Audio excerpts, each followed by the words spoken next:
को संसार में मैं राष्ट्रपति पद को प्राप्त करके भी देखा, उस पद से भी प्रेम किया, देखा, मिला, लेकिन जैसा सुख अभी मिला वैसा सुख हमको उस समय नहीं मिला। प्रधानमंत्री के पद से प्रेम किया और उसको प्राप्त किया तो देखा, जैसा सुख अभी मिला वैसा सुख उसमें हमको नहीं मिला। मुख्यमंत्री के भी पद को मैंने हासिल किया, उस पद से प्रेम किया, देखा, उसको पा करके हमें अभी जैसा सुख मिला परमात्मा की भक्ति करने से, राम की भक्ति करने से, वैसा सुख हमको कभी नहीं मिला। सच्चे ना, आप कहेंगे काग सुनी जी महाराज कब परमात्मा की भक्ति किए? ध्यान से सुनिएगा, काग के शरीर में रह करके ही काग सुनी जी महाराज परमात्मा की भक्ति किए। इनको कौन दीक्षा दिए थे? लोमस मुनि। लोमस मुनि काग सुनी जी महाराज के गुरु हैं। रामायण को पढ़ करके देखिएगा, वही इनको दीक्षा दिए थे। हम आप जो मानस जप, मानस ध्यान, दृष्टि साधन, नाद साधन करते हैं ना, 4 साधन, हम आपको गुरु से 4 साधन मिले। सज्जनों, सभी सत्संगों के 4 साधन की जुक्ति नहीं मिली होगी। प्राय दीक्षा में पहले 3 साधन बतलाया जाता है, मानस जप, मानस ध्यान, दृष्टि साधन, नाद साधन। जब 3 साधनों में आप पारंगत हो जाएंगे तब नाद साधन मिलेगा, मतलब नादानुसंधान की क्रिया करने को आपको मिलेगी। और याद रखिएगा, जब तक कोई नाद साधन नहीं करेगा, संत मत की 4थी साधना नहीं करेगा, तब तक भक्ति की पूर्णता नहीं होगी। वो अपना दर्शन नहीं कर पाएगा, ईश्वर का दर्शन नहीं कर पाएगा, उनको शाश्वत और सनातन सुख मिलने वाला नहीं है। संत मत की 4थी साधना, नादानुसंधान की क्रिया परमात्मा प्राप्ति के लिए, अपनी पहचान के लिए अति आवश्यक है। तो सज्जना, जिन साधनों को हम संत मत के सत्संगी करते हैं, उसी साधन को काकभूषुंडी जी महाराज भी करते थे। इनके साधन का वर्णन रामचरितमानस में गोस्वामी तुलसीदास जी महाराज ने किया है और भगवान शंकर माता पार्वती को बताया है। भगवान शंकर ने काकभूषुंडी के लिए कहा, देखो काक के शरीर में रह करके भजन करने का नियम उनका कितना अच्छा था, बढ़िया था। भले मनुष्य के शरीर में रहने वाला मनुष्य जीवात्मा भजन का कोई नियम नहीं बना सकता है, लेकिन काकभूषुंडी जी के लिए भगवान शंकर माता पार्वती को कहते हैं। गोस्वामी तुलसीदास जी महाराज रामायण में लिखते हैं, रामायण के उत्तरकांड में पढ़िएगा, आपको मिलेगा। तो कैसे काकभूषुंडी जी महाराज काक के शरीर में रह करके भजन करते थे। भगवान शंकर ने माता पार्वती को कहा, काकभूषुंडी जी महाराज के लिए, गिरी सुमेरु उत्तर दिशि दूरी, नील शैलक सुंदर भूरी, तासु कनक में शिखर सुहाए, चारी चारों मोरे मन भाए, तिल पर एक एक बिटप विशाला, बट भी पर पाकरी रसाला, शैलो परिसर सुंदर शोभा, मणि सुपान देख मन मोहा, शीतल अमल मधुर जल, जलज विपुल बहु रंग, कूजत कलरव हंसगन, गुंजत मंजुल भृंग, तेहि गिरि रुचिर बसै खग सोई, तासु नास कल्पांत न होई, माया कृत गुण दोष अनेका, मोह मनोज आदि विवेका, रहे व्यापी समस्त जग माही, तेहि गिरि निकट कबहु नहीं जाही, तहाँ बसी हरि भजहि जिमि कागा, सो सुनो उमा सहित अनुरागा, पीपर तरुतर ध्यान सो धरई, जाप यज्ञ पाकर तर करई, आम छाकर मानस पूजा, तजी हरि भजन काज नहीं दूजा, बट तर कहरि कथा प्रसंगा, आवहि सुनहि अनेक विहंगा। देखिए काकभूषुंडी जी महाराज के लिए भगवान शंकर कह रहे हैं कि किस तरह से भजन करते थे। माता पार्वती को भगवान शंकर बोले, गिरी सुमेरु पर्वत से उत्तर दिशा की ओर एक नीलगिरी पर्वत है। सज्जन, इसका आध्यात्मिक विश्लेषण और बड़ा विचित्र है, लेकिन जो स्वाभाविक कथा है सो मैं आप लोगों को सुना रहा हूँ। जो वह हिरण कथा है पहले वो मैं आप लोगों को सुना रहा हूँ। सज्जना, भगवान शंकर कहते हैं नीलगिरी पर्वत पर काकभूषुंडी जी महाराज रहते थे और उनके भजन करने का नियम बड़ा विचित्र था। नीलगिरी पर्वत 4 चोटियों में विभक्त था। नीलगिरी पर्वत के ऊपर 4 चोटियां थी और चारों चोटियों पर 4 वृक्ष लगे हुए थे। चारों चोटियों पर 4 वृक्ष लगे हुए थे। सज्जना, पहली चोटी पर बड़ का वृक्ष लगा हुआ था। भगवान शंकर माता पार्वती को कह रहे हैं, बट तर कहरि कथा प्रसंगा, आवई सुनहि अनेक विहंगा, पहली चोटी पर, नीलगिरी पर्वत की पहली चोटी पर बड़ का पीपर लगा हुआ था। उस बड़ पीपर के नीचे बैठ करके काकभूषुंडी जी महाराज राम कथा करते थे, अर्थात सत्संग करते थे। काक के शरीर में ना करके सत्संग करते थे, राम कथा करते थे, सत्संग करते थे। और जाप यज्ञ पाकर तर करई, पर्वत की दूसरी चोटी पर पाकर का वृक्ष लगा हुआ था। पाकर वृक्ष के नीचे बैठ करके काकभूषुंडी जी महाराज, देखिएगा हम आप मनुष्य है ना, पक्षी का भजन करने का नियम क्या है? हम आप मनुष्य है, भजन करने का कोई नियम है? हम लोग यहाँ बताया जाता दीक्षा के समय में कि 3 टाइम ध्यान करना चाहिए, कम से कम 2 टाइम सत्संग करना चाहिए। शाम को एक बार ध्यान करना चाहिए, भिनसर में करना चाहिए, दिन में जब मौका मिले स्नान करके ध्यान करना चाहिए। दीक्षा के समय में बताया गया। और 2 वक्त सत्संग, सुबह और शाम, और सप्ताह में 3 बार सत्संग करना चाहिए, सुबह, दोपहर, शाम। देखिए दीक्षा में आपको बताया गया है, और तब भी आप ऐसा करते हैं। अगर नहीं करते तो पक्षी से भी गए गुजरे, नहीं करते हैं तो पक्षी से भी गए गुजरे हैं। आप यहाँ स्मरण कीजिए ना, पक्षी के शरीर में रहने वाले काकभूषुंडी जी महाराज अनुभव ज्ञान को प्राप्त किया परमात्मा की भक्ति करके। आज पक्षीराज गरुड़ जी को बता रहे हैं, भगवान शंकर कहते जाप यज्ञ पाकर तर करई, पर्वत की दूसरी चोटी पर बैठ करके काकभूषुंडी जी महाराज पाकर वृक्ष के नीचे जाप यज्ञ करते थे। दीक्षा लिया था ना लोमस मुनि से, जप करते, जैसे हम लोग भी जप करते हैं ना, सत्संग करने के बाद जब ध्यान करने जाते पहले जपे न करते हैं, उसके बाद है ना और क्रिया करेंगे। फिर आगे कहते हैं तीसरी चोटी पर बैठ के काकभूषुंडी जी महाराज आम वृक्ष के नीचे आम छा करी मानस पूजा, मानस ध्यान करते थे तीसरी चोटी पर। सज्जना चौथी चोटी पर पीपल का वृक्ष लगा हुआ था, पीपल तर ध्यान सुधरई, पीपल वृक्ष के नीचे बैठ करके काकभूषुंडी जी महाराज बिंदु ध्यान और नाद ध्यान करते थे। महर्षि संतसेवी परमहंस जी महाराज ने अपने प्रवचन में इसी तरह से कहा कि चौथी चोटी पर बैठ करके काकभूषुंडी जी महाराज पीपल वृक्ष के नीचे बिंदु ध्यान और नाद ध्यान करते थे। सभी चोटियों का आध्यात्मिक विश्लेषण सदगुरु महाराज ने रामायण में किया है।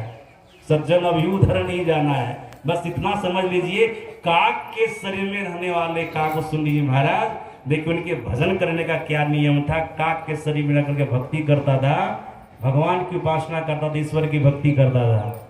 भगवान शंकर स्वयं माता पार्वती को बोले, गोस्वामी तुलसीदास जी महाराज रामायण में लिखा। आज काकभूषुंडी जी महाराज का अनुभव ज्ञान है, अनुभव ज्ञान है। पक्षीराज गरुड़ जी को कह रहे महाराज मैं स्वयं अपनी अनुभव की बात बता रहा हूँ आपको। मैं ईश्वर का भजन किया और आज हमें शाश्वत और सनातन सुख की प्राप्ति हुई। केवल ऐसा मैं ही नहीं कह रहा हूं, केवल मैं ही नहीं कह रहा हूं। तब शिव अज सुख सनकादिक नारद, जीवनी ब्रह्म विचार विशारद, सब कर मत खगनायक यहा, करिए राम पद पंकज नेहा। कितना खुलासा पूर्वक कह रहे हैं, क्या कह रहे हैं कि शिव जी का कहना है, शिव पहले कुछ महापुरुष का नाम लिए, शिव जी का कहना है कि जीव जब तक परमात्मा की भक्ति नहीं करेगा तब तक जीव को शाश्वत और सनातन सुख नहीं मिलेगा, कभी नहीं मिलेगा। फिर आज का मतलब होता ब्रह्मा जी। ब्रह्मा जी का नाम लेकर के काकभूषुंडी जी महाराज, हे पक्षीराज गरुड़ जी, ब्रह्मा जी का ऐसा कहना है कि जीव जब तक परमात्मा की भक्ति नहीं करेगा तब तक जीव को शाश्वत और सनातन सुख मिलने वाला नहीं। शिव अज सुख, सुख मतलब क्या होता है? सुखदेव। और सुखदेव के लिए आप लोग जानते हैं ना, ये व्यास देव जी महाराज के पुत्र हैं सुखदेव जी महाराज, जो राजा परीक्षित को 7 दिनों तक परमात्मा की कथा सुना करके तक्षक के भय से मुक्त कर दिया था। उस समय उनकी अवस्था 16 वर्ष की थी। और इनके लिए आप लोग भली भांति जानते हैं, ये सुखदेव जी महाराज अपनी माँ के पेट में 12 वर्ष तक रह गए थे। सुने होंगे आप लोग कभी, 12 वर्ष तक माता के पेट में रह गए। व्यास देव जी महाराज को बेटा माँ के पेट से बाहर निकल लो, कब तक रहोगे? सब बच्चा तो 9-10 महीना तक रहता है, और तुम 12 वर्ष रह गए, अब कब तक रहोगे? माँ के पेट से निकल जाओ बाहर। पेटे से कहते पिताजी बाहर नहीं जाऊंगा, संसार में बहुत दुख है। का तो अभी पेटे में है तो संसार के दुख को कैसे जान गया? कावी तो तोता के शरीर से माँ के पेट में आया हूँ, अमर कथा के प्रभाव से सब कुछ जान गया। भगवान शंकर से मैं तोता के शरीर में अमर कथा सुना, उसके प्रभाव से वर्तमान काल की बात, भूत काल की बात, भविष्य काल की बात, सभी काल की बात को जान गया हूँ। हमें पता है मैं इसी संसार में एक जन्म में गधा के शरीर में था, बड़ा कष्ट हुआ। धोबी हमारी पीठ पर गरम गरम कपड़ा लाद करके नदी किनारे खींचने ले जाता था, साफ करने ले जाता था। एक बार हमारी पीठ पर बहुत बड़ा घाव हो गया, छाला हो गया, तब भी वो हमारी पीठ पर कपड़ा लादता था गरम गरम। 3.5 हाथ का नाला जिसमें पानी कम था, कीचड़ ज्यादा था, उसमें फंस गया।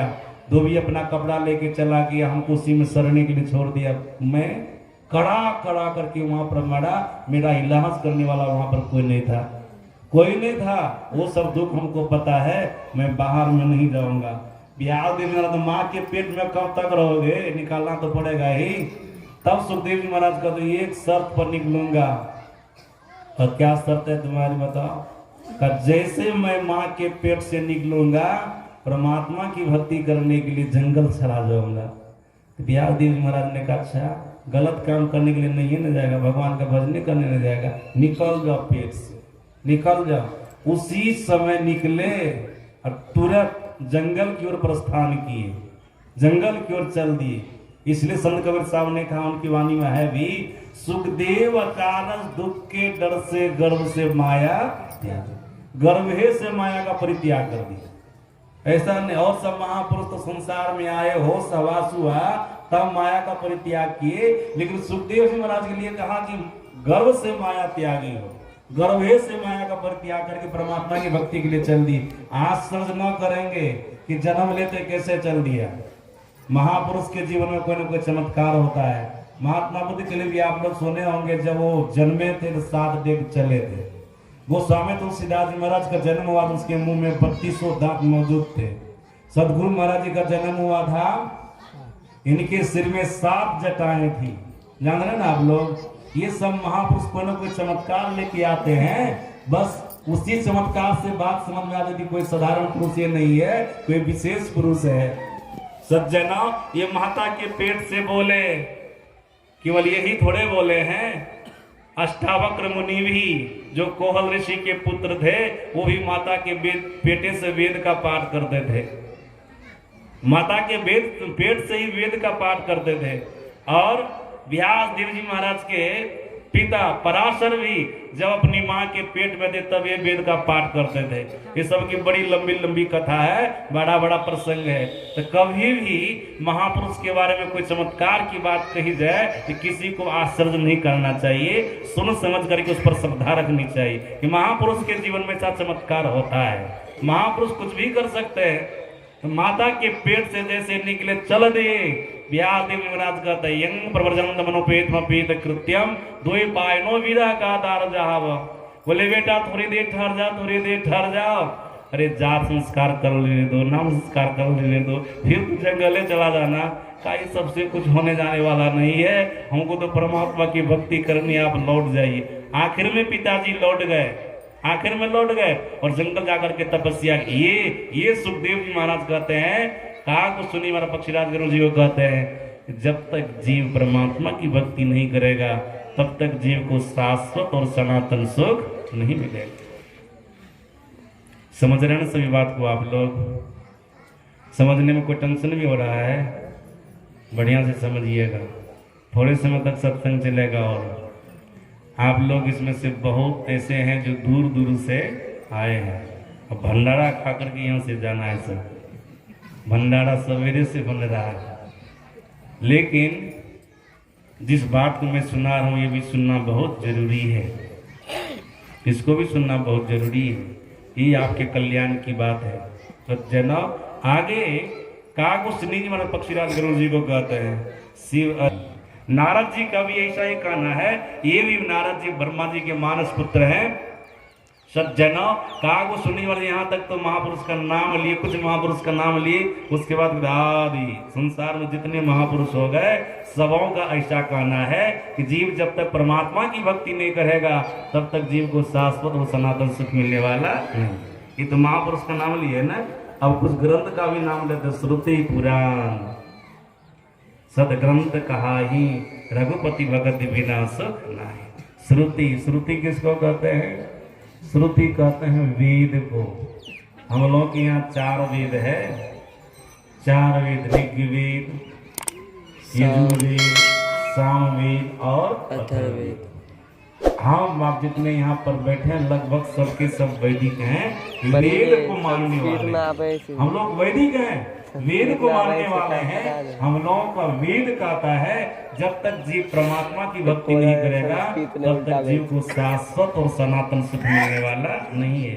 हम लोगों के सदगुरु कितने बड़े दयालु हैं, वेद की 2 ऋचा 2 मंत्र निकाल करके सत्संग योग में दिए हैं। उसी 2 मंत्र में हम आपको जो 4 साधनाएं मिली हैं परमात्मा की भक्ति करने के लिए, जिसको काग सुनी जी महाराज जी करते थे, हम आपको जो गुरु महाराज से युक्ति मिली है वही वेद के 2 मंत्र में है।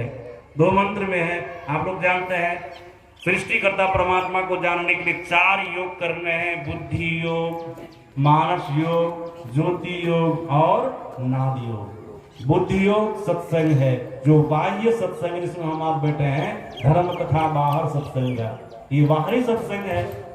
ये बुद्धि योग है सज्जनों। मानस योग, ज्योति योग और नाद योग। ये क्या है? मानस योग मानस जप तथा मानस ध्यान है। फिर ज्योति योग दृष्टि योग का साधन है। फिर नाद योग अपने चित्त को, अपनी सूरत को नाद में जोड़ना है, वो है। यही 4 साधनों के द्वारा, 4 योगों के द्वारा ईश्वर परमात्मा की भक्ति होती है। ईश्वर परमात्मा की भक्ति होती है। तो सज्जनों, यहाँ पर वेद का कहना है और वेद का ज्ञान हम आपको गुरु महाराज से मिला है कि बुद्धि योग बाह्य सत्संग करते हैं, मानस योग, ज्योति योग और नाद योग आंतरिक सत्संग करते हैं, वो आंतरिक भक्ति है। ये बाहरी भक्ति है और वो आंतरिक भक्ति है। हम आपको गुरुदेव के द्वारा ये भक्ति की युक्ति मिली हुई है और उसका अभ्यास हम आप कर रहे हैं। सज्जनों, यहाँ पर कागो सुनी महाराज श्रुति का कहना है, मतलब वेद का कहना है।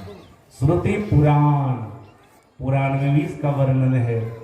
पुराण में भी जब पुराण को पढ़ेंगे तो आपको पता चलेगा परमात्मा को प्राप्त करने के लिए और उनके अंदर में विराजने वाले शाश्वत और सनातन सुख को प्राप्त करने के लिए जीव को ईश्वर परमात्मा की भक्ति करनी चाहिए। उसमें भी आपको मिलेंगे, उसमें भी श्रुति पुराण सदग्रंथ कहा ही।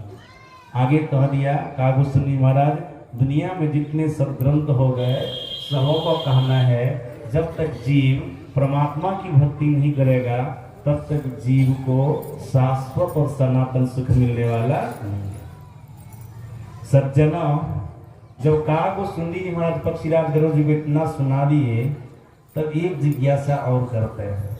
यही जिज्ञासा मूल जिज्ञासा होगी। ध्यान से सुनिएगा आप लोग। कागो सुनी जी महाराज से पक्षीराज गरुड़ जी पूछते हैं, जिस परमात्मा की भक्ति की इतनी बड़ी महिमा है, जिस भक्ति को करने से जीव को शाश्वत और सनातन सुख मिलता है, आखिर वह भक्ति क्या है? भक्ति क्या है? कागो सुनी जी महाराज कहते हैं, राम की भक्ति अर्थात परमात्मा की भक्ति चिंतामणि है।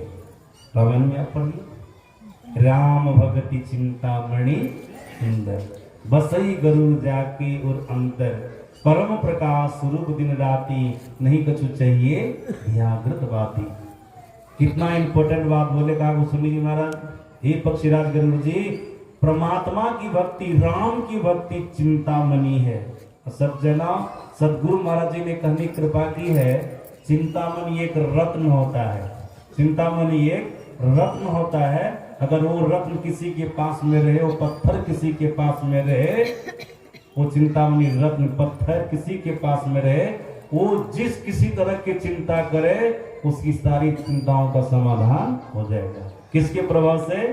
चिंतामणि पत्थर के प्रभाव से। सदगुरु महाराज जी कहते हैं यहाँ पर राम की भक्ति, एकाग्र जी महाराज कहते हैं यहाँ राम की भक्ति, परमात्मा की भक्ति एक चिंतामणि है। एक चिंतामणि रत्न का प्रभाव है कि आपके पास वो पत्थर है, जो कामना करेंगे, जो इच्छा करेंगे वो हो जाएगा। अगर आपके अंदर में परमात्मा की भक्ति रहेगी, परमात्मा की भक्ति आप करेंगे तो आप जो सोचेंगे सो नहीं होगा। जब ये चिंते मणि है तो जो सोचेंगे सो ना होगा। जो सोचेंगे, सज्जनों धर्म ग्रंथ में आप महापुरुषों ने अनेक प्रकार के मणियों का वर्णन किया है। सभी मणियों का अलग अलग अपना अपना प्रभाव है। आप लोग तो जानते हैं ये पारस मणि एक पत्थर होता है। अगर पारस मणि पत्थर को आप लोहा में सटा देंगे तो लोहा क्या हो जाएगा? सोना। इसका अपना प्रभाव है ना। पारस मणि पत्थर का अपना प्रभाव है। सज्जनों, बस एक और है चिंतामणि रत्न, ये नहीं, चंद्रकांत मणि रत्न। अगर चंद्रकांत मणि रत्न को, इस पत्थर को आप चंद्रमा के सामने में कर देंगे ना, तो मौसम शीतल हो जाएगा, ठंडक हो जाएगा, बारिश होने लगेगी। और महापुरुषों ने मणि का वर्णन किया सूर्यकांत मणि, उसको आप सूर्य के सामने में करेंगे तो अग्नि प्रकट हो जाएगी।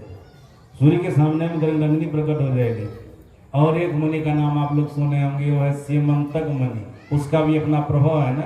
अगर वो मणि किसी के पास में रहे ना तो उसको सोना का भाव नहीं होगा। उस मणि के अंदर से 8 बार रोज सोना निकलता है, कमी रहेगी। यहाँ पर सभी मणियों का अपना अपना प्रभाव है। अपना प्रभाव कोई मणि छिपा नहीं सकती है। क्या परमात्मा की भक्ति जो चिंतामणि है, राम की भक्ति जो चिंतामणि है, अगर किसी के हृदय में आ जाए तो अपना प्रभाव छिपा लेगी। इसका भी अपना प्रभाव है। सज्जना, कागु सुनी जी महाराज कह रहे हैं पक्षीराज गरुड़ जी को, राम भगत मणि उर्वस जाके। अगर ये मणि किसी के अंदर में जाकर के बस जाए ना, उर में, उर मतलब क्या होता है? हृदय होता है। हम लोगों के शरीर में कितने हृदय हैं? आज तक विचार किए हैं? हम लोगों के शरीर में 2 हृदय हैं।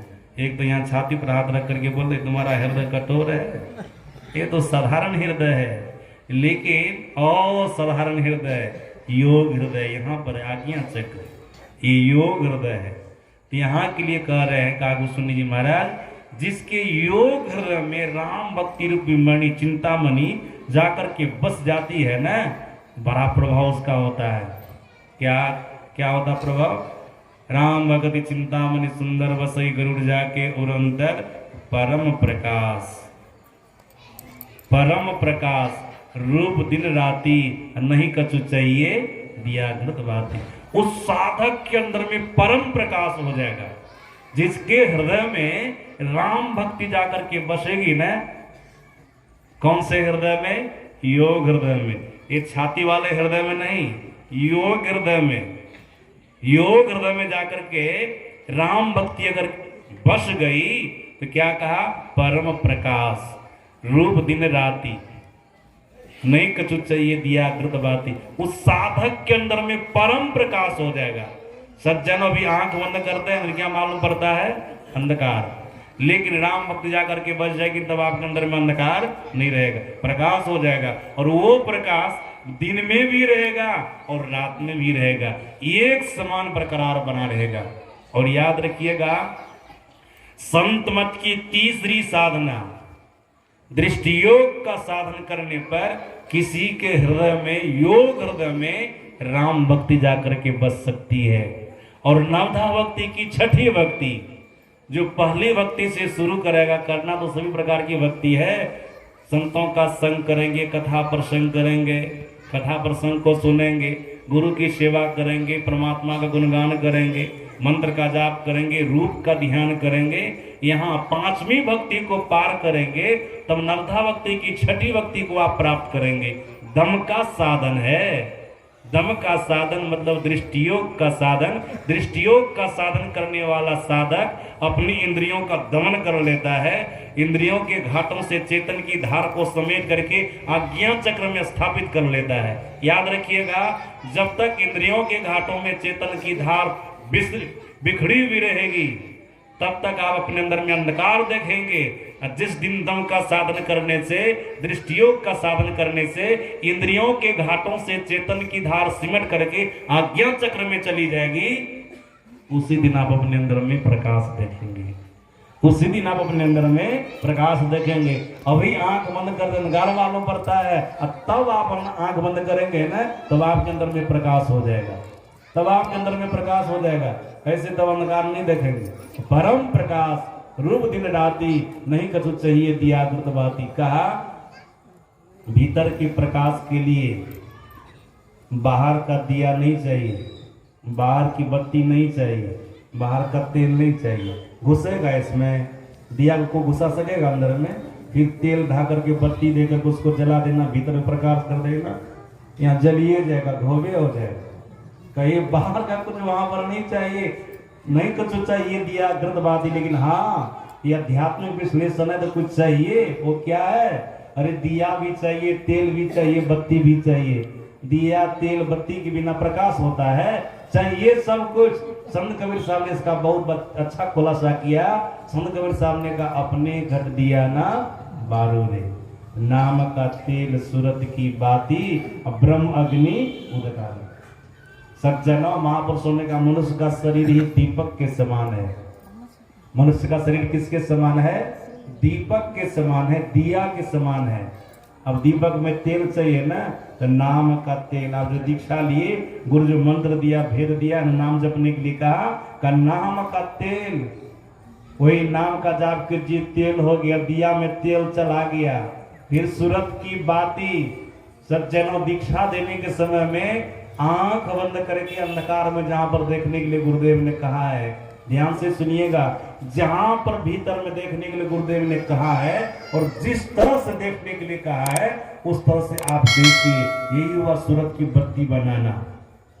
दोनों दृष्टि की धारों को एक जगह जोड़िए। भीतर में जहां पर जोड़ने के लिए कहा है वहां पर जोड़िए, जहां पर देखने के लिए कहा वहां पर देखिए। सदगुरु महाराज जी ने कुछ संकेत किया है। सदगुरु महाराज जी ने कहा, देखो दृष्टि साधन करने वाले साधक को, मतलब एक बिंदुता की प्राप्ति करने वाले साधक को, जो श्वेत बिंदु को प्राप्त करना चाहता है, श्याम बिंदु से बाहर निकल करके उजला बिंदु को प्राप्त करना चाहता है, श्वेत बिंदु को प्राप्त करना चाहता है, उनको क्या करना पड़ेगा? गुरु महाराज जी ने कहा, अधा ऊर्ध्व दाएं बाएं पिछु पांचों क्या। सदगुरु महाराज जी कहते हैं, ऊपर नीचा देखना छोड़ो, दाया बाया देखना छोड़ो, पीछा भी देखना छोड़ा। देखना क्या? ख्याल ख्याल, न ऊपर ले जाओ ख्याल अंधकार में, न नीचे ले जाओ ख्याल, न बाया ले जाओ, न दाया ले जाओ, न पीछे ले जाओ। गुरुदेव ने सामने में जहां पर कहा देखने के लिए, वहां पर देखते रहो। जहां पर कहा देखने के लिए, मानस जब मानस ध्यान के बाद, ये दृष्टियोग का साधन है। इसी को कहते बिंदु ध्यान। सज्जनों, इसी का नाम है बिंदु ध्यान। अगर आप ऐसा करेंगे, दोनों आंखों के ठीक बीचों बीच सामने में देखते रहेंगे, तो गुरु महाराज जी ने बड़ा अच्छा कहा, दो नयन बीचों बीच सन्मुख एक टक देखत रहो, तो आप ही वह बिंदु जल के पटगिरा निरखत रहो। अपने आप अपने अंदर में एक बिंदुता की प्राप्ति कर लेंगे। आप बिंदु को देखेंगे, श्वेत बिंदु को देखेंगे, देखने आपके भीतर में प्रकाश हो जाएगा और वही परम प्रकाश होगा। बाहर का प्रकाश, मरकरी का, वेपरलाइट का, बल्ब का, लालटेन का, ये सब जो प्रकाश है, जितने प्रकाश हम आप लोग जानते हैं, देखते हैं, वो परम प्रकाश नहीं है। लेकिन संत मत की तीसरी साधना, नवधा भक्ति की छठी भक्ति करने पर, दम का साधन करने पर, आप अपने अंदर में राम भक्ति रूपी चिंतामणि को स्थापित करेंगे और आपके अंदर में परम प्रकाश हो जाएगा। वो प्रकाश एक समान बरकरार बना रहेगा, एक समान बरकरार बना रहेगा। सज्जना, इस प्रकाश का प्रभाव क्या है? सदगुरु महाराज जी ने कहनी, कृपा के देव, इसका भी प्रभाव है। भाव प्रकाश मिटल अंधियारी, सुख भैल वो तेरे, गुरु कृपा की कीमत नाही, मिटल 84 फेरे। जैसे प्रकाश होगा वैसे आपको शरीर में स्वर्ग वाला सुख प्राप्त हो जाएगा। शरीर में रहेंगे ना, जब तक रहेंगे तब तक आप स्वर्ग वाले सुख को भोगेंगे। डायरेक्ट गुरु महाराज जी कहते हैं, भाव प्रकाश मिटल अंधियारी, सुख भैल वो तेरे। और क्या प्रभाव होगा? गुरु कृपा की कीमत नाही, मिटल 84 फेरे। 84 का भी चक्कर खत्म हो जाएगा। मतलब प्रकाश में जाकर के शरीर का परित्याग करेंगे तो स्वर्ग वाला सुख मिलेगा। शरीर का, हाँ, जब तक शरीर में रहेंगे तब तक स्वर्ग वाला सुख मिलेगा। जब शरीर का परित्याग करेंगे तब भी आपको स्वर्ग वाला सुख मिलेगा। और जब स्वर्ग से धरती पर आ जाएंगे आप तो 84 में नहीं गए। अंधकार में रह करके शरीर का परित्याग करेंगे, अपने शुभ कर्मों की बदौलत स्वर्ग जाएंगे। जब पुण्य क्षीण होगा धरती पर आएंगे, किस जोनी में चलेंगे इसका ठिकाना नहीं है। लेकिन प्रकाश में जाकर के शरीर का परित्याग करेंगे तो स्वर्ग के विशाल सुख को भोग करके धरती पर आवेंगे। तो मीटर 84 फिर है। आप 84 में नहीं जाएंगे, मनुष्य शरीर में आएंगे। सज्जनों प्रकाश में जाने पर भी आप जन्म मरण के चक्र में पड़े रहेंगे। जब तक कि आप संतमत की चौथी साधना नहीं करेंगे, नादानुसंधान का क्रिया नहीं करेंगे, उसका अभ्यास नहीं करेंगे, नाम साधन नहीं करेंगे, तो आप जन्म मरण के चक्र से नहीं छूट सकते हैं। केवल अभी प्रकाश में गए, प्रकाश की महिमा है कि आपको बहुत सुख मिलेगा जब तक संसार में रहेंगे। और क्या होगा? कहा सुनी जी महाराज ने पक्षीराज गरुड़ जी को बहुत बढ़िया कहा, जो साधक अपने भीतर में प्रकाश देखता है ना, मोह दरिद्र निकट नहीं आवा, लोभ बात नहीं ताही बुझावा। बस मेन में समझ लीजिए, प्रकाश प्राप्त साधक के अंदर में किसी भी प्रकार का विकार नहीं होता है, किसी भी प्रकार का विकार नहीं होता है। उसके अंदर में अज्ञानता नहीं आ सकती है, वो अज्ञानी नहीं रहता है। सदगुरु महाराज जी ने कहा, भीतर में अंधकार देखने वाला जीव अज्ञानी होता है, लेकिन भीतर में जो जीव प्रकाश देख लेता वो ज्ञानी हो जाता है। उन्हीं के अंदर में अज्ञानता नहीं रहती है। मोह दरिद्र निकट नहीं आवा, अज्ञानता रूपी दरिद्रता उनके पास में नहीं आती है। कारण है अपने भीतर में प्रकाश देखा है। एक प्रसंग सुनाता हूं, तब मैं अपनी वाणी में विराम दूंगा, कुछ और अंतिम साधना के बारे में कह करके।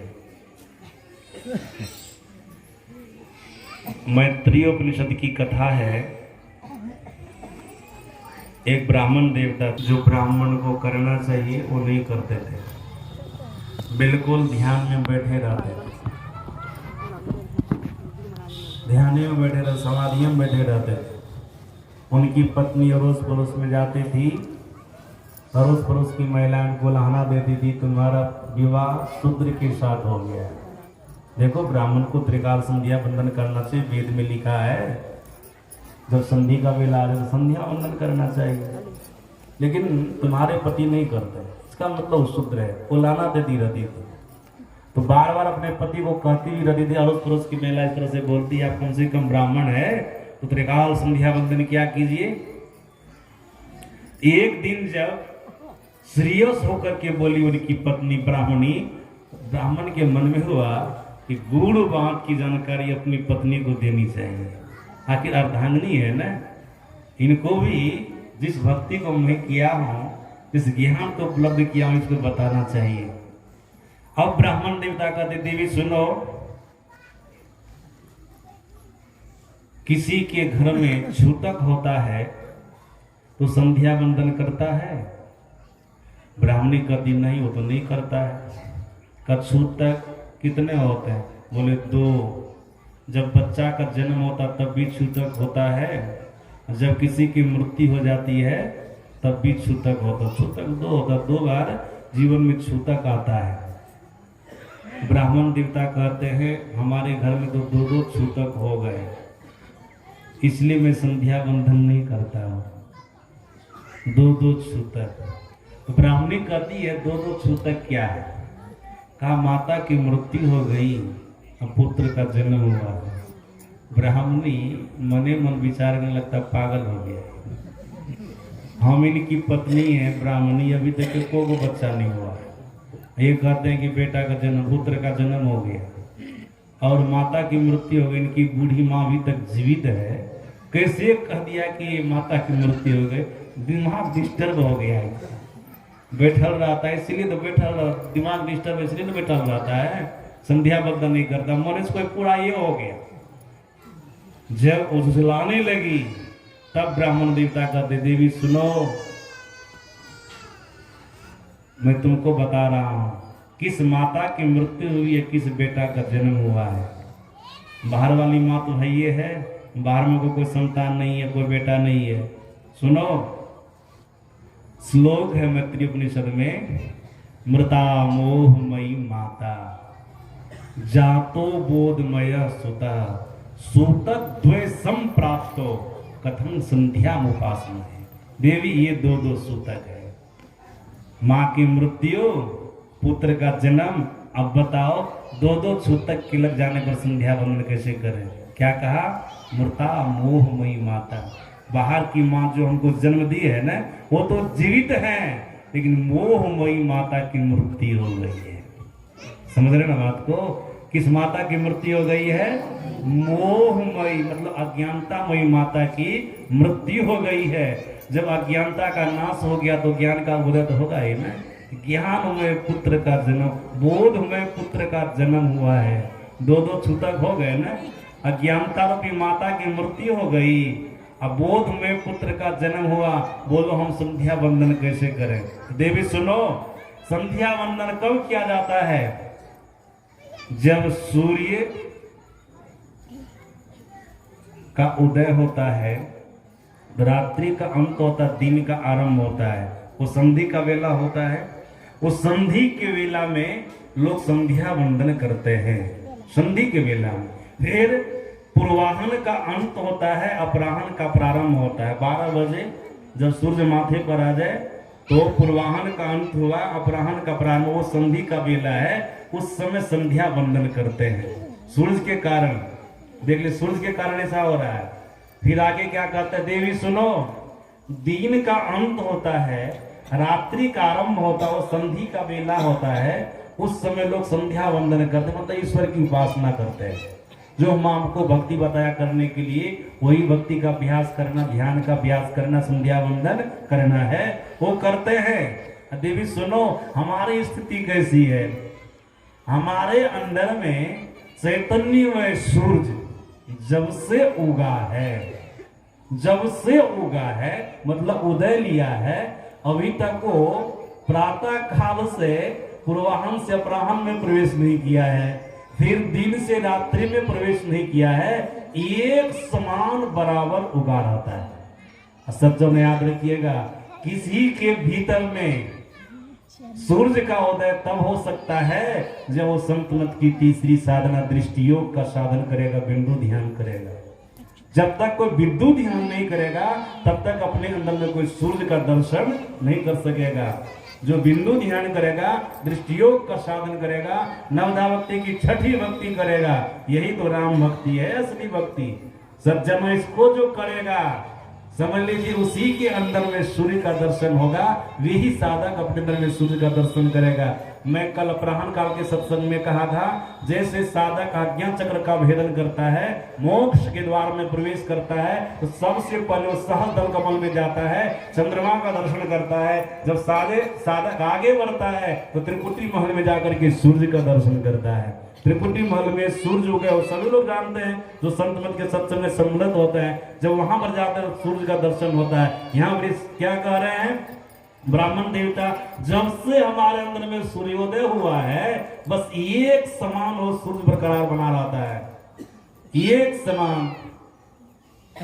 कभी उसका न अस्त होता है, न कभी उसका उदय होता है, एक समान बना रहता है। देवी बताओ हम संध्या वंदन कैसे करें?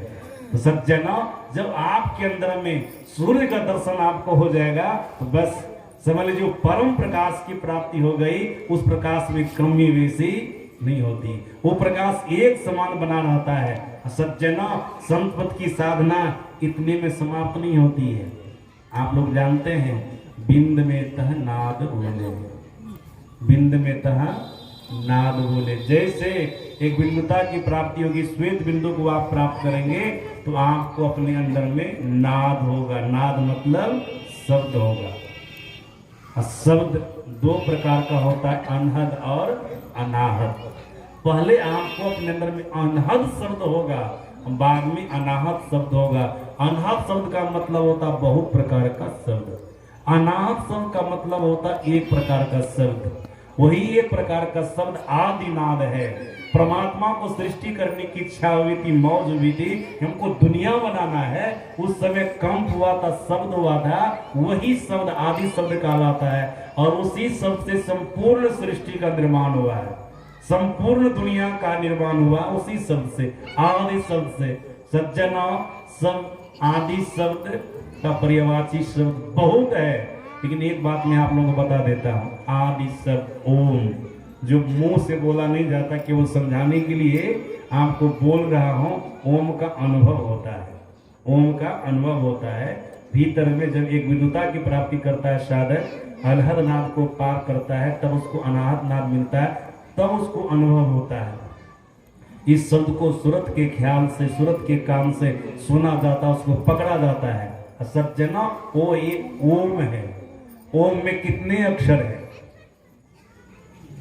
आप लोग कभी गौर किए हैं? हमारे सुरेंद्र बाबा को पता होगा, 3 अक्षर है।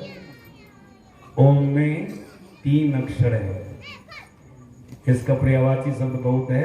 नाम संकीर्तन का पाठ करते हैं ना हम लोग, प्रातःकाल के सत्संग उसमें देखिएगा, सब उसी का पर्यायवाची शब्द है। सज्जना, ओम, ओम में 3 अक्षर है, अ, उ और म। अ का मतलब अज, ब्रह्मा, जो सृष्टि करता ब्रह्मा जी है।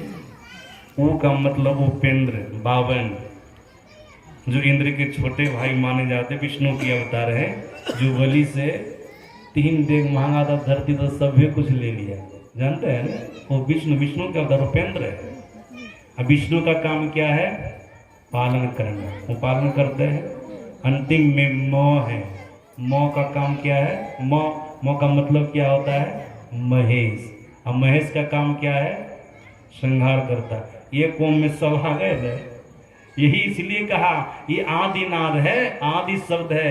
एक शब्द सब कुछ किया, वही एक शब्द सृजन करने का काम करता, पालन करने का काम करता है, श्रृंगार करने का काम करता है। वही आदिनाद है, आदि शब्द है। सज्जनों, जब साधना करके सूरत के काम से उनको सुना जाता है, सूरत से पकड़ा जाता है, अगर कोई साधक उसको पकड़ ले, हम लोग के सदगुरु महाराज ने बड़ा अच्छा कहा, सार शब्द ही ना मिलावे और नहीं कोई। सार शब्द ही जीवात्मा को परमात्मा से मिला देता है। सज्जनों, यहाँ पर भक्ति की समाप्ति हो गई। जैसे आप परमात्मा से मिले, परमात्मा आपको मिल गए, तो परमात्मा शाश्वत है, सनातन है। जैसे परमात्मा को आप प्राप्त किए, आपको शाश्वत और सनातन सुख की प्राप्ति हो जाएगी। लेकिन जब तक आप अपने भीतर में बिंदु ध्यान नहीं करेंगे, तब तक आपको नाद मिलने वाला नहीं है। सदगुरु महाराज जी ने एक अपवाद में कहा, सत्संग जो के 4थे भाग में, हाँ, अगर कोई बिना बिंदु को प्राप्त किए भी नाद का अभ्यास करे, मतलब संत मत की 4थी साधना का अभ्यास करे, तो हो सकता है उनको स्थूल मंडल का केंद्रीय शब्द पकड़ा जा सके। जो केंद्रीय शब्द को एक बार पकड़ लेगा, तो फिर आगे का भी काम उनका संभव हो जाएगा। आप कहेंगे केवल शब्द की साधना करने से किसी को प्रकाश होगा? एक श्लोक है सत्संग जो में आप लोग पढ़े होंगे, उस श्लोक में ये है, ध्वनि रंतरगतम ज्योति। ध्वनि के अंदर मतलब शब्द के अंदर भी ज्योति है। अगर कोई शब्द की साधना भी करता तब भी वो ज्योति को प्राप्त कर लेगा, लेकिन बड़ा कठिन है, ये काम करना बड़ा कठिन है। इसलिए गुरु महाराज जी ने कहा, नहीं, पहले बिंदु ध्यान करो, उसके बाद नाद ध्यान करना। बिंदु ध्यान कर लोगे तो नाद ध्यान तुम्हारे लिए सरल हो जाएगा। सज्जनों, याद रखिएगा, संत कबीर साहब ने कहा, गुरु सीधीते उतरे शब्द भी ना हो, ताको काल घसीटिए राखी सके नहीं। संत कबीर साहब ने कहा, जो गुरु की सीढ़ी से नीचे उतर जाएगा, उनको कभी शब्द पकड़ में आने वाला नहीं है। और जो शब्द से रहित मानव होगा, उनको काल घसीटेगा। तीनों लोग उसको रखने वाला कोई नहीं है। तो गुरु की सीढ़ी क्या है? गुरु महाराज ने संतवाणी सटीक में लिखा, गुरु महाराज जी ने कहा, इसकी व्याख्या किया है। गुरु महाराज जी ने कहा, गुरु की सीढ़ी है सत्संग और बिंदु ध्यान। सज्जनों, जो सत्संग करेगा, सत्संग के बाद मानस जप, मानस ध्यान करेगा, इसके बाद जो बिंदु ध्यान करेगा, तो बिंदु ध्यान करने वाला साधक शब्द से भिन्न नहीं रह सकता है, क्योंकि बिंद में नाद बोले। जैसे बिंदुता को प्राप्त करेगा, नाद करेगा, मतलब शब्द होगा। जो शब्द को ग्रहण कर लेगा उनको काल नहीं घसीटेगा, बस काल के मुंह में जाने से बचेगा, शाश्वत और सनातन सुख को प्राप्त करेगा। 4:15 हो गया। मैं आप लोगों को सुनाया था भक्ति से सुख की प्राप्ति, महापुरुषों का उदाहरण लेकर के। बस संत मत में मेन साधना है बिंदु और नाद ध्यान की उपासना। अगर ये करेंगे तो आप भक्ति में पारंगत हो जाएंगे। और याद रखिएगा, जो इन दोनों साधनों को नहीं करेंगे उनको कभी भी शाश्वत और सनातन सुख मिलने वाला नहीं है। बिंदु नाद की उपासना हम सरलतापूर्वक कर लें। इसके लिए पहले मानस जप करें, मानस ध्यान करें। मानस जप और मानस ध्यान भी हम सहज रूप से करें। इससे पहले हम आपको सत्संग करना होगा। तो सत्संग करें, मानस जप करें, मानस ध्यान करें, दृष्टि साधन करें, नाद साधन करें। इसी का अभ्यास करना, परमात्मा की भक्ति करना है। अगर इसी में हम आप पारंगत हो जाएंगे तो हम आपको परमात्मा सुख मिलेगा, शाश्वत और सनातन सुख मिलेगा। इतना ही नहीं होगा, हम आप जन्म मरण के चक्र से छूटेंगे। तो जन्म मरण के चक्र से छूटने के लिए, शाश्वत और सनातन सुख को पाने के लिए गुरु महाराज जी जो चार साधन बतलाए हैं उनका अभ्यास करना है। जिसका अभ्यास का कुसुमी जी महाराज ने भी किया। वेद कहता है कि सबको करना चाहिए, इसी से जीव का भला होगा, कल्याण होगा। सज्जनों, यहाँ पर जो सत्संग हुआ सभी लोग आप जान रहे हैं, हमारे फूल बाबा इनका जन्म स्थान है। यहाँ पर आश्रम बना, इनके माता पिता इनके नाम पर जमीन दिए और इनका अपना प्रयास, पूरे परिवार के लोगों का प्रयास और ग्रामीण लोगों का भी सहयोग रहा। सत्संग मंदिर बना है यहाँ पर। और यहाँ पर ध्यान साधना से भी लगभग साल हो रहा है, करते आ रहे हैं। इस साल भी किए हैं। आज उनका 7वां दिन है, अंतिम दिन है। यहाँ पर ज्ञान ध्यान 2 यज्ञ संपन्न हुआ है। याद रखिएगा, ज्ञान ध्यान ये 2 यज्ञ दुनिया के सभी यज्ञों में सबसे श्रेष्ठ यज्ञ है। और इसी से जीव का कल्याण होगा, भला होगा। मैं यहाँ के स्थानीय लोगों से विशेष रूप से आग्रह करूँगा। लोग तो बाहर से बहुत आए हैं, इनके प्रेमी तो बहुत है ना। फूल बाबा भजन गाते हैं, बड़ा सुंदर भजन गाते हैं। अब प्रवचन करने के लिए कर जल्दी करना नहीं चाहते, जब करते हैं तो धरधराइए देते हैं। खूब बढ़िया से बोलते हैं, शुद्ध जितना बोलते हैं बढ़िया से बोलते हैं। प्रवचन भी बढ़िया करते हैं, भजन तो गाते ही है, सब लोग जानवे करते हैं, करना नहीं चाहते। मैं खास करके ग्रामीण लोगों से आग्रह करूँगा, जो स्थानीय लोग हैं, यहाँ पर ध्यान सत्संग आप लोग आश्रम में आकर के कीजिए, आकर के कीजिए। जो लोकल में नज़दीक में वो आकर के कीजिए। जो दूर में है, कम से कम सप्ताह में घेर लिया गया है। अब जो घेर लिएगा तो मंदिर का ना हो गया, वो तो ये ना क्या मंदिर का ले थोड़े लेंगे। इनके भाई लोग भी ऐसे नहीं है, इनकी भाभी सब भी ऐसी, सब प्रेमी सब है, सत्संग के प्रति आस्था रखते पूरे परिवार के लोग। लेंगे कोई नहीं।